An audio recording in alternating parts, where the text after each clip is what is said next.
Si usted fuera a definir una iglesia, ¿por qué las iglesias crecen? Siempre nos hacemos la pregunta esa porque nuestra iglesia realmente no ha tenido un crecimiento. Y bueno, le achacamos y decimos, bueno, es que no somos muy celosos en la evangelización. Bueno, es que quizás nos hace falta un grupo de alabanza. Bueno, quizás nos hace falta un mejor pastor, alguien que predique mejor. ¿Cuántas cosas a veces decimos y achacamos y decimos, nos hace falta un plan, nos hace falta un proyecto, nos hace falta dinero? Y realmente hay iglesias que tienen muchas de esas cosas y han crecido en número. Oiga bien, han crecido en número. Se han convertido en mega iglesias. Y aparentemente uno piensa, Dios está allí. La presencia de Dios se está manifestando de un modo extraordinario. Mira el resultado. Esa iglesia ha crecido enormemente. Esa iglesia tiene misión. Esa iglesia está llegando por internet, por las redes sociales, a muchos rincones y a muchas personas. Esa iglesia está cumpliendo los propósitos de Dios. Pero cuando entras en esa congregación, cuando empiezas a conocer sus miembros, descubres algo. Que no todo lo que brilla es oro. Amén. No todo lo que aparentemente se muestra ser es en esencia. Y que hay algo que falta, que hay una profundidad, que no hay vida cambiada. Que las personas dicen ser una cosa, pero en la vida cotidiana manifiestan otra manera de ser, otro estilo de vida. No siempre es así y las generalizaciones no siempre son buenas, pero es bueno entender cuál sería la característica fundamental de los miembros de una iglesia para que ésta tuviera un crecimiento consistente, un crecimiento que no sea solamente de números, sino que sea también en cualidad espiritual y moral de sus miembros. Algo que no se habla en estos tiempos. Se habla mucho en los púlpitos, los grandes pastores, los grandes predicadores, hablan mucho acerca de la prosperidad material. Si crees en el Señor, si le honras, si eres fiel, Dios te va a prosperar. Y eso de verdad que es un gancho que atrae a mucha gente. Porque a la gente le gusta vivir bien. ¿Quién no le gusta vivir bien? A todos nos gusta vivir bien. Pero realmente esa no es la esencia, el propósito, lo fundamental, lo más importante del Evangelio de Cristo. Siempre que vamos a las páginas del Antiguo y del Nuevo Testamento, hay una invitación de Dios a su pueblo, a su gente, a ser transformados, a vivir en integridad. Recuerde esta palabra en esta mañana, integridad, que es ser una persona íntegra. ¿Por qué yo considero que la integridad es una de las características más importantes que debe tener un miembro de la iglesia para que la iglesia crezca? ¿Por qué, pastor? ¿Por qué la integridad no se habla en los púlpitos? ¿Por qué no se trata con mayor énfasis? Porque es difícil vivir en integridad. Amén. Porque es bien difícil manifestarse en todo momento, en todo lugar y con todo tipo de personas, siendo una persona íntegra. ¿Y qué es lo que es ser íntegro? Una explicación sencilla la veíamos en este ejemplo de Pepe y Paco, ¿verdad? Aunque Pepe no sacó las notas que quizás pudo tener Paco, pero lo hizo de la manera más honesta, de la manera más sincera. Y aunque no logró los 20 puntos, pues lo que hizo fue lo correcto y lo que manifestó en su carácter y en su vida, integridad. Cuando hablamos de integridad estamos hablando de algo que está completo, de algo que no le falta a sus partes. Este lapicero tan simple está íntegro en su composición porque tiene la tapa, tiene el cuerpo y tiene el repuesto. Pero si le quito la tapa y si le quito el repuesto, o si le pongo la tapa sin repuesto, ya este lapicero no es íntegro, no está completo. Sabe que hay muchas cosas y muchos ejemplos que podemos encontrar en la Biblia, ejemplos de fe, de personas que se mantuvieron íntegras. Porque el problema de la integridad es que nosotros aquí, cuando venimos los domingos a adorar, mostramos una apariencia. Nos mostramos como religiosos, como gente devota de Dios. Y venimos aquí, adoramos y nos tratamos bien. Pero cuando vienen las presiones de la vida, cuando hay cosas que tienen que ver con la circunstancia, con el ambiente que nos rodean, con las presiones que sufrimos, pues nos hacen violar incluso los valores y los principios en los cuales creemos. Un hombre íntegro es alguien completo, entero, que no le hace falta nada, alguien que no tiene mezclas, no es de doble ánimo. Una persona que no tiene mancha moral, alguien que está libre de corrupción, completo, unificado, alguien que tanto en sus palabras, que sus palabras van acompañadas de sus acciones. Es aquel que dice, soy quien soy, donde quiera que esté y con quien esté. Porque podemos ser una cosa aquí, podemos ser otra cosa en la familia, podemos ser otra cosa en el trabajo. Ahora uno dirá, bueno, pero es que nadie es íntegro.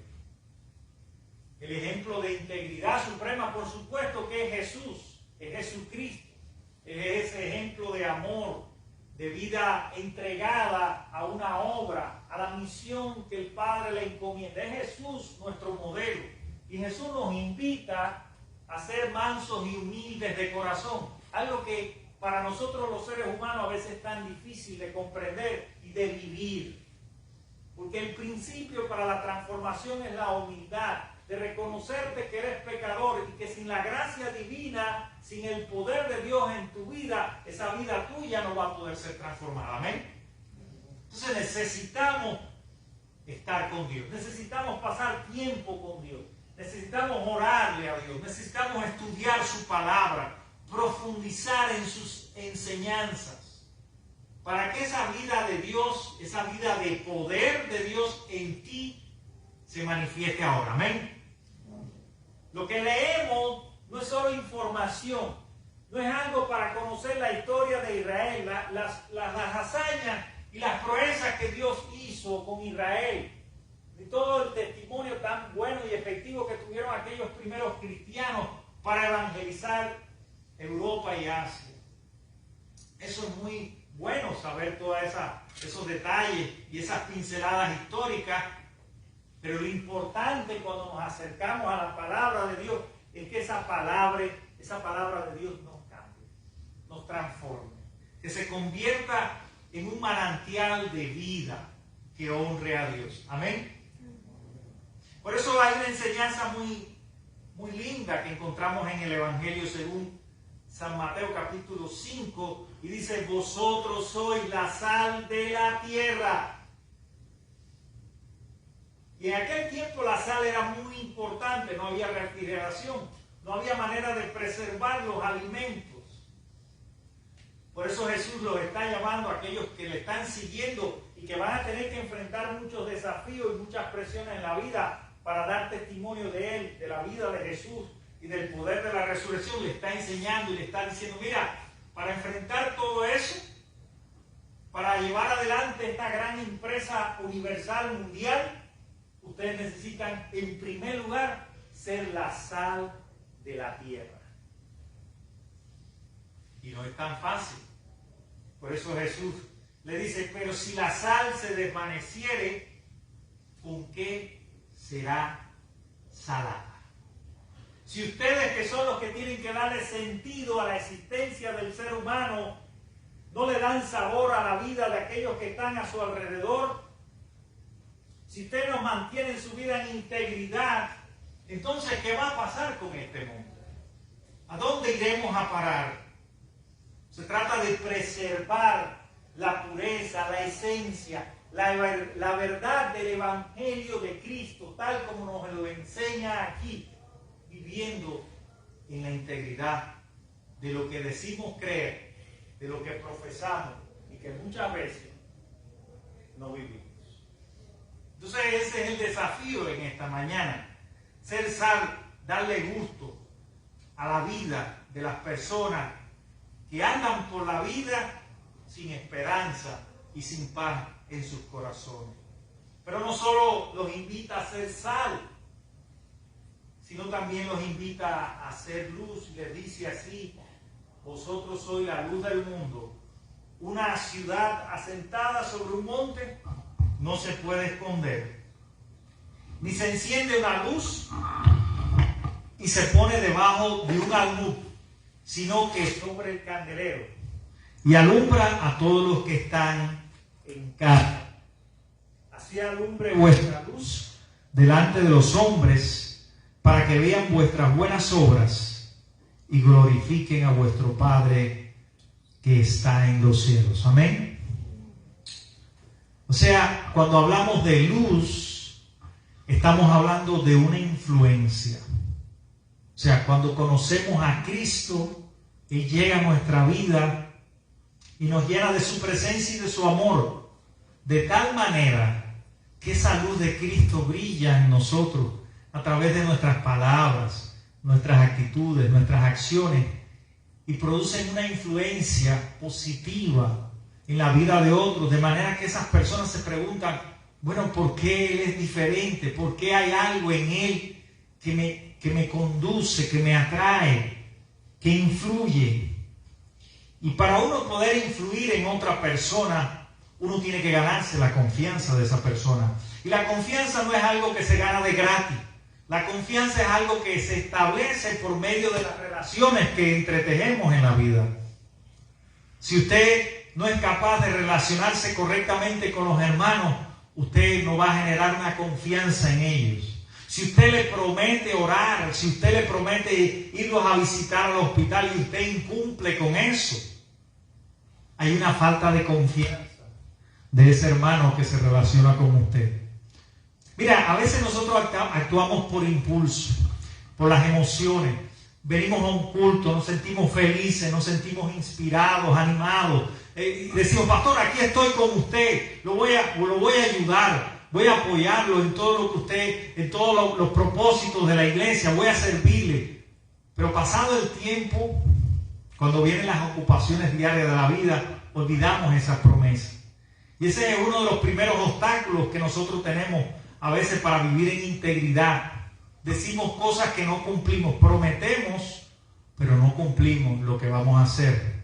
Y nos dejamos atrapar por la vida ocupada o por las responsabilidades que tenemos que hacer, como es lógico, en la vida de hoy. Así que para ganar la confianza, usted tiene que cumplir con lo que promete.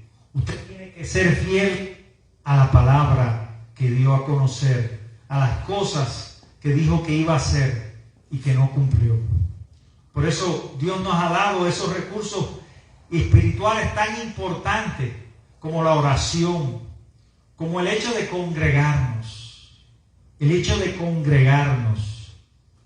Porque a veces venimos y exigimos cosas, pero no nos congregamos. Hermano, ¿cómo vamos a alimentar la vida espiritual y la vida íntegra de los miembros si nosotros no estamos aquí para reunirnos en adoración y en espíritu? Otro ejemplo que nosotros podemos encontrar es el ejemplo de Job. Job fue un hombre íntegro, dice así la palabra en Job 2:3. Dice: Jehová le dijo a Satanás: varón perfecto y recto, temeroso de Dios y apartado del mal, y que todavía retiene su integridad, aun cuando tú me inclinaste contra él para que lo arruinara sin causa. Entonces su mujer le dijo: ¿aún retienes tu integridad? Maldice a Dios y muérete. Miren, la situación de Job fue probado y tentado en todo. Job era un hombre próspero, riquísimo, contaba con todos los animales del campo que se puedan imaginar. Tenía una familia bella. Imagínense una de esas personas prósperas en el día de hoy. Job era eso y en gran manera. Era probablemente el hombre más rico de aquella ciudad. Era probablemente el hombre más justo e íntegro de todos los que habitaban en el lugar. Y entonces Satanás, en esa conversación que nos ilustra este libro, él es así porque tú no has mandado sobre él ninguna prueba. Pero tócale lo que él considere más valioso, lo que le duele, para que tú veas si él va a renegar o no de ti. Y Dios aceptó el desafío porque conocía a Job. Él sabía que era íntegro en todos sus caminos, como dice la palabra. Y entonces precisamente vinieron sobre él toda clase de calamidades. Una tormenta destruyó su hogar. En ella murieron sus hijos. Perdieron todos sus animales, sus cosechas. Y al final de toda esta historia de calamidades, una tras otra, Job se encuentra enfermo. Y allí su mujer, su compañera que debía apoyarlo, que debía servir de inspiración, ¿qué fue lo que le dijo? ¿Aún retienes tu integridad? Maldice a Dios y muérete. Ni siquiera la mujer lo podía comprender. Podía comprender toda esa situación calamitosa que estaba viviendo. Pero ahí cuando vienen las palabras de fe de un hombre que lo resiste todo y dice, yo sé que mi Redentor vive. ¿Cuántos saben que su Redentor vive? Amén. ¿Usted sabe que su Redentor vive? ¿Usted de verdad lo conoce, lo sabe, lo vive, lo ha experimentado? Yo sé que mi Redentor vive y que aún del polvo Él me levantará. Amén. Aún aunque esté en el hoyo profundo, ahí Dios me va a tender la mano y me va a levantar y me va a dar la inspiración, la fuerza, la energía que no tengo para seguir adelante. Entonces Job ni siquiera se llevó por lo que los amigos iban allí a decirle, tú estás así porque algún pecado has cometido. Te ha ido tan mal, has tenido tan mala fortuna que algo malo tú tienes que haber hecho en contra de Dios, que todo te ha salido mal. ¿No vienen gente a veces a desanimarte en tu vida? Cuando estás emprendiendo algo, cuando quieres levantar el ánimo, cuando quieres dar un paso más allá de lo que has hecho en tu vida, siempre viene alguien a ponerte un pero, a decirte que no puedes, a decirte en otras palabras que no lo intentes, porque todo va a salir mal. Y uno se pregunta, bueno, ¿con qué gente me tengo que reunir entonces? ¿Con qué gente me tengo que reunir? ¿No se ha hecho esa pregunta? ¿Sabe que lo mejor que uno puede hacer es reunirse? Yo recuerdo un señor de campo que me decía, siempre anda con uno mejor que tú. Nunca andes con alguien peor. Era una sabiduría un poco sencilla, práctica, pero tenía su ventaja. Anda siempre con alguien que sea mejor que tú. No andes con personas que te puedan degradar. Hay una persona que en un momento en su trabajo renunció a su trabajo y delante de mí le dijo a la otra, me voy porque estando aquí tú me estás degradando. Dime con quién andas y te diré con quién. ¿Con quién usted quiere andar? Ande con Jesús. Amén. Ande con Dios. Ese es el amigo fiel, el que nunca falla, el que siempre te comprende, el que te ama y dio la vida por ti. Anda también con las personas que aunque no son perfectas, oiga bien esto, aunque no son perfectas, viven en integridad. Pepe no era el mejor de su clase, no era el aparentemente más inteligente, no era el que sacaba los 20 puntos en el examen, pero era honesto. Anda con personas como Pepe, pero no como personas como Paco.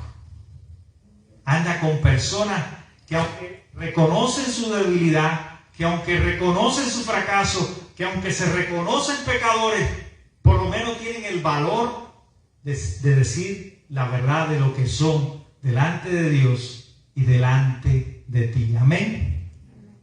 Pero con los de doble ánimo estás en peligro. Con las personas que solo se escuchan a sí mismos estás en peligro. Con las personas que se muestran ante los demás como personas perfectas, íntegras, devotos y fieles de Dios, siempre pon un signo de interrogación.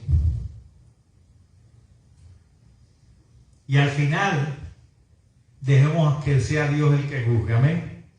Porque Dios es el que conoce los corazones.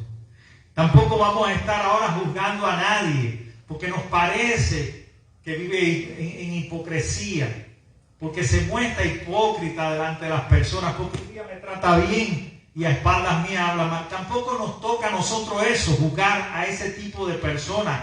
Por esas personas tenemos que orar. Amén. Tenemos que orar para que la misericordia de Dios los alcance, para que conozcan al Dios verdadero, para que ellos también puedan vivir en integridad. Siempre que expongo la palabra, me siento no acá arriba, sino que me siento que no soy digno de hacer lo que estoy haciendo. ¿Sabe por qué? En primer lugar, porque yo soy un pecador, porque me equivoco a diario, porque me voy a seguir equivocando, pero sobre todas las cosas, porque el único grande y perfecto que hay es Dios. Amén. Entonces estamos aquí para glorificar y honrar a Dios, para darle todo el honor que Él merece, para reconocer que solo en Él y solo en Él podemos vivir en integridad, que de Él emana la vida, el poder, la restauración, la renovación de mente y de corazón para imitarlo en sus caminos. El último ejemplo que quiero hablar es el de Daniel. Daniel fue un hombre de Dios, vivía en el exilio, en aquella Babilonia que tenía otras costumbres y otra religión, y fue sometido a prueba. Fue sometido a prueba allí Daniel, pero él tenía una conciencia muy profunda como judío practicante de su religión. Y él prefirió ser muerto. Él no acató el decreto del rey. Él se mantuvo firme. Y él se mantenía firme e incluso en la manera que tenía que orar, mirando a Jerusalén, a donde estaba situada la ciudad de Jerusalén. Por eso respondió en Daniel 3:18, dice: sepa, oh rey, que no serviremos a tus dioses, ni tampoco adoraremos la estatua que has levantado. O sea, Daniel se mantuvo íntegro en medio de las presiones, en medio de otra cultura. Mira, cuando llegué a este país, lo primero que me dijeron fue: el sistema te va a cambiar. Es una economía de consumo. Vas a cambiar. Muchas de las cosas que tú crees, de los valores, te van a cambiar. O sea, en otras palabras, me estaban diciendo, sin yo darme cuenta en ese principio que llegué aquí, que me estaban diciendo: vas a tener que dejar de vivir en integridad. Amén. Y hay gente que pierde ese valor por las presiones, porque tienen deudas económicas y viola sus principios y roba y participa de la corrupción y se calla sabiendo que las cosas están mal. Ese es el peor de los casos. Dios quiera que aquí no haya de esos casos. Amén. Que todos podamos de alguna manera vivir en esa integridad. O sea, mantenernos firmes hasta el final. Como dice la palabra, séme fiel hasta la muerte, y yo te daré la corona de la vida eterna. Pero somos a veces perezosos. Somos a veces personas que no tenemos la voluntad de ir más allá, de levantarnos del polvo, de salir adelante, de enfrentar los desafíos y las presiones de la vida, sabiendo que nos puede costar, la aceptación o no de las personas. Porque cuando tú asumes vivir en integridad, eso tiene consecuencias. O sea, lo que le estoy proponiendo en esta mañana no es nada sencillo y fácil. Ser cristiano no es fácil. Cualquiera viene a la iglesia. Los ratones van al muelle, pero no por eso se convierten en estibadores. Cualquiera viene a la iglesia, cualquiera viene todos los domingos. Cualquiera lleva años en la iglesia, pero ser un cristiano que honre a Dios y vive en integridad, eso es un proceso difícil, doloroso, duro, que a veces no estamos dispuestos a asumir en nuestra vida. Ser fieles a la verdad que Dios nos ha enseñado, a las cosas que sabemos que son correctas y que debemos cumplirlas en nuestra vida, eso no es tan sencillo y es muy fácil de explicar aquí, pero lo difícil es vivirlo. Pero es el único camino que tenemos, amén. Es la única manera de hacer que una iglesia crezca, en que cada uno de sus miembros se conviertan de verdad, genuinamente de corazón, asuman su compromiso y vivan en rectitud en todo momento y en todo tiempo. Más allá de las circunstancias, más allá de las presiones de la vida. Entonces tenemos que esforzarnos, tenemos que levantarnos temprano. ¿No ha oído eso? Que hay que levantarse temprano, que el perezoso no progresa en la vida. El perezoso espiritual no va a progresar nunca en los caminos de Dios. Tenemos que levantarnos temprano para ir al trabajo, para llegar a tiempo, para ser ejemplo. Tenemos que levantarnos temprano y esforzarnos en las cosas de Dios para que nuestra vida funcione mucho mejor. No hagas siempre lo mismo si quieres resultados diferentes. Tenemos una vida apagada. Ahí tienes que cambiar cosas, hay que hacer ajustes en el camino. El camino de la fe hay que hacer ajustes. Hay que hacer cambios, hay que hacer modificaciones, hay que entregarse a Dios. Hay que pedirle a Dios que nos dé un sentido de la diligencia. No podemos ser negligentes en la fe, perezosos, olvidadizos. Tenemos que esforzarnos y dejar que sea Dios el que obre en nosotros. Entonces hay muchos beneficios de andar en integridad y solo le enumero algunos. La integridad produce un contentamiento que nadie puede explicar. Usted se siente completo en Dios. Usted se siente unificado. No es una cosa lo que piensa y otra la que hace. Piensa en una vida fragmentada. ¿Cómo vivir? Pavlov, un psicólogo ruso, descubrió que si le daba señal a un perro por dos lugares diferentes al mismo tiempo se volvía, y ahí descubrió el principio de la esquizofrenia. ¿Sabía eso? Entonces, no podemos responder a lo que nos dice la mente, y la mente nos dice que esto está correcto y no hacemos lo correcto. Ahí estás viviendo una vida fragmentada que no produce paz y armonía espiritual y que no produce ni prosperidad ni gozo en tu vida. Dice el Salmo 33:1 que en los íntegros es hermosa la alabanza. Amén. Cada vez que lleguemos aquí, cantemos un himno. Firmes y adelante, huestes de la fe. Usted lo está sintiendo, que usted está viviendo en firmeza ante las dificultades y se mantiene firme en los caminos de Dios. No es cantar por cantar, es adorar a Dios con un sentido profundo de que esa expresión verbal de adoración y de alabanza es lo que realmente yo estoy viviendo en mi vida. Amén. Permitir que la presencia de Dios more en nosotros.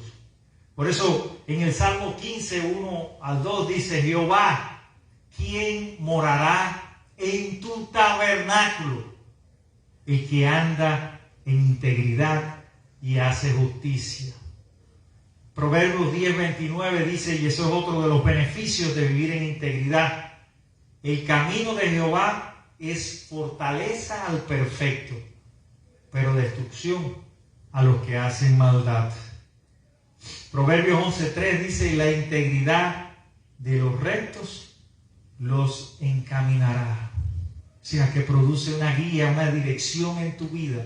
Usted va a vivir y va a pasar por los valles, y va a pasar por las tormentas, y va a pasar por los mares, y va a pasar por las presiones de la vida y por la no aceptación de los que están a tu alrededor y no quieren ser luz, quieren ser oscuridad, y usted va a seguir adelante por ese mar de confusión, transformando y cambiando no solo su vida, sino la vida de todo el que está a su alrededor.